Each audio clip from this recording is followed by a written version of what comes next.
The first Olympic Games were held in Athens, Greece. Back in those days, the athletes had to be the ones who had enough qualification to take part in them. It was an honor to be admitted to the Olympics.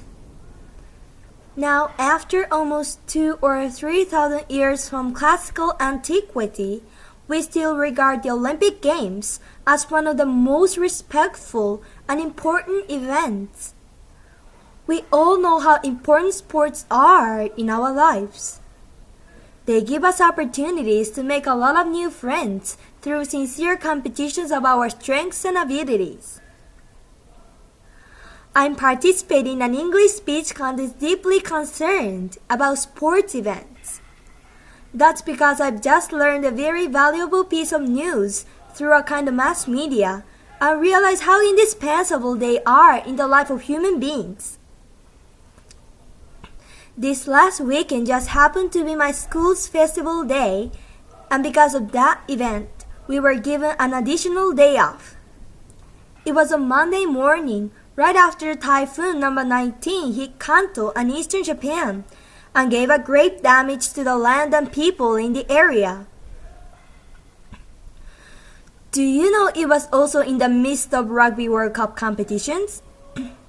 How glad that Japan won all 4 games in the elimination. However, because of the typhoon, some teams representing their own countries could not have their matches and lost their chances to win a match in front of a large audience. For sure, they're discouraged.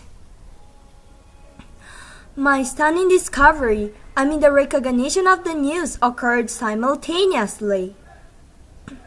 The athletes from Canada were not able to have a match due to the mammoth typhoon. They ought to be healing their injured minds. That was my silly thought. The tough but brave athletes of rugby from Canada were, in fact, sweating and getting muddy in order to save Japanese and their houses and restoring roads and rivers.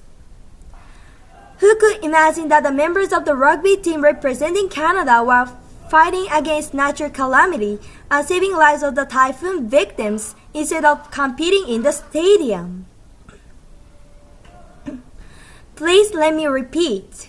Sports have the power of uniting people's minds. They are an imperative part of our lives. They attract us at the stadium. And yet, they charm us outside the playing field. I was moved by what Canadian rugby players did. Their deeds are for sure building bonds among people beyond the borders.